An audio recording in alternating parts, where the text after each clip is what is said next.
Yeah, that's about all she wrote. My bike has given up. I'm gonna have to shoot it. End of the line.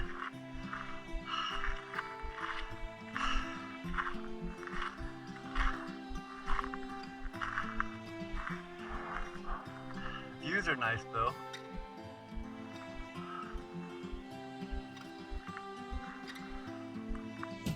Hey, what's going on everyone? Coming at you to document my attempt on bicycle to go from Badwater in Death Valley to the Mount Whitney Portal. The operative word here is attempt because I was not able to complete the mission.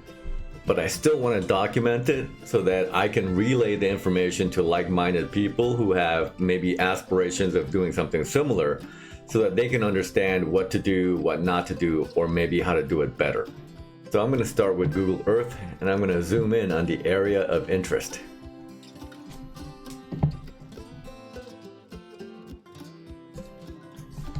So Badwater in Death Valley is right here and the Whitney Portal is here.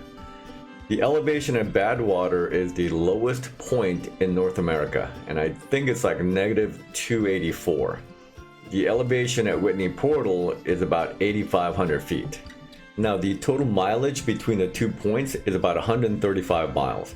So the game plan was to break that up into 2 days and we ride our bicycles roughly 60-70 miles a day. Put your bike back, okay? Yeah. I don't think you're allowed to ride your bike out there. Alright, here we go. Mile 0. Hanging out with some super capable people. This is gonna be fun. So here we are rolling out of Badwater as soon as it is bright enough to see. And we are doing this in early November and timing is critical. You do not want to be in Death Valley in the summer.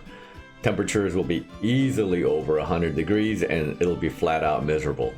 The best times to be hanging out in Death Valley are probably like late April, early May, or late October, early November. But every year is a little bit different, of course. This particular weekend just turned out to be nearly ideal in terms of weather. The temperatures were very moderate. There was almost no wind. Now, I am hanging out with some super capable and super competitive people. We have people among us whose resumes include kayaking from Alaska to Seattle, and then walking from Seattle to LA, and then jumping on their bikes and riding from LA to the very southern tip of South America. And they have the bullet holes in their bicycles to prove it. Here I'm riding behind Cal, who chose to do this ride on his mountain bike. Again, 135 miles over 2 days on a mountain bike. And he's on knobbies, and not only like ordinary knobbies, but they are fat tire knobbies. I chose to do the ride on my road bike, and it turns out the decision to choose between roadie versus mountain bike is probably your second most important logistical decision. My assumption was that about 75% of the ride would be done on a flat bed, i.e. Death Valley. But that perception was completely off the mark. As it turns out, very little time is actually spent in the valley. And sure, Death Valley is a valley, but it is surrounded by some pretty tall stuff. These mountains here are 5,000 feet in elevation. So most of the ride is spent either climbing up over stuff, and that stuff is steep, or you're going fast downhill. To give you an idea, most of the stuff, the mountainous stuff in Southern California, the grade is around 6-7%. Here, the grade is anywhere from like 7 to 9%. And the difference between 6 and 7 and 8 and 9 is absolutely palpable. A grade of 6 or 7% means you can maintain a decent cadence. A grade of 8-9% and you're going to be grinding, especially if you're on a road bike. I'm here with my gang. Okay. We're past most of the hard stuff. I think until Whitney, right? To give you an idea of just how steep these downhill sections are, I was able to hit 50 miles per hour without even trying. I imagine if I were to tuck in and get aerodynamic, I could probably hit at least 55.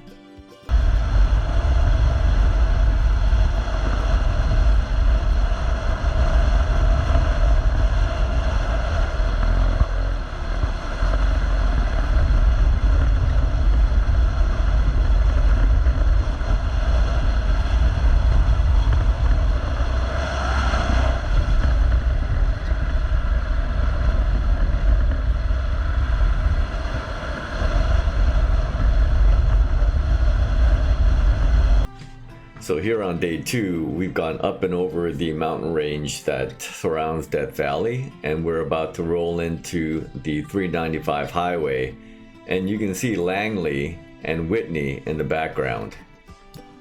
And this is where I have the comparative advantage. I'm a little too heavy to be a good climber, and it seems like the mountain bike guys have the proper kind of training to be able to handle the climbing aspects.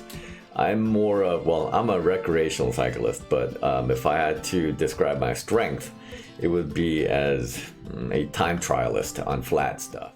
I have the bike and the gearing for it.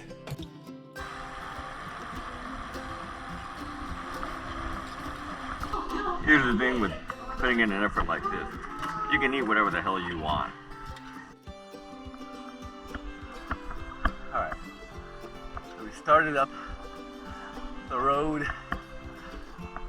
You can see Whitney in the background. This is not as ugly as it's gonna get. There's gonna be pitches where it's double digit grade. And at some point, the altitude will kick in and play a big role. And then through the switchbacks, it's really tough because every time you turn that hairpin, you have to regenerate momentum, and you don't have a lot of momentum to begin with. Right around here is where life begins to get really difficult for me. And you can see the bike kind of weave and bob. And this is not even the steep stuff. Right here, the GoPro doesn't show it, but it's probably like 9-10%. And there is a switchback section up ahead where the grade goes to 13%. I'm a high cadence spinning type of guy, so if I can't spin, I'm gonna be in some difficulty. On top of that, this is day 2 and we're about 125 miles in already. Well, this might be it, man. End of the line. I physically cannot push this gear. My legs are just about ready to blow up. I chose the wrong bike. Gotta have a mountain bike with grinding gears for this. It's too steep. Freaking bike computer is reading 0 grade, which is just as well. It'd be way too depressing.